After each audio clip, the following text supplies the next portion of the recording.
प्यारे बच्चों, आज की कहानी है बारहसिंगा। एक दफ़ा का जिक्र है, एक बारहसिंगा एक तालाब पर पानी पी रहा था। उसी दौरान उसने साफ पानी में अपना अक्स देखा। उसने जब अपने खूबसूरत सींगों को देखा तो उसने उनकी खूब तारीफ़ की और फिर उसकी नज़र अपनी पतली और दुबली पतली टांगों पर पड़ी तो उसे बहुत शर्म महसूस हुई।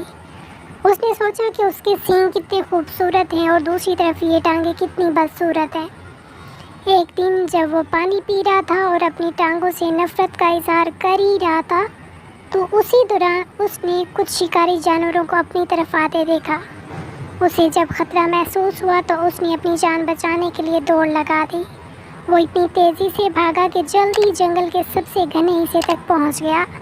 वहां पहुंचकर उसने खुद को कुछ घनी झाड़ियों में छुपा लिया। उसी दौरान शिकारी जानवर भी उसका पीछा करते रहे। कुछ देर आराम के बाद बारहसिंगा एक और दौड़ के लिए तैयार हो गया। वो भागने के लिए जब झाड़ियों से निकला तो पीछे की तरफ गिर गया क्योंकि उसके लंबे सींग झाड़ियों में फंस गए थे। उसने खुद को छुड़ाने की बहुत कोशिश की लेकिन बारहसिंगा नाकाम रहा।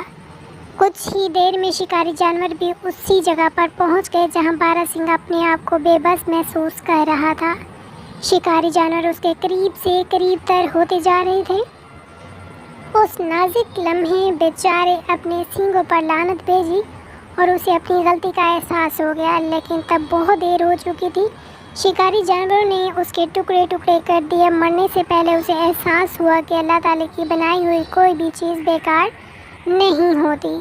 जिन टांगों से उसे नफरत थी वो उसकी जान बचा सकती थी, लेकिन उसके खूबसूरत सींग उसकी मौत का सबब बने।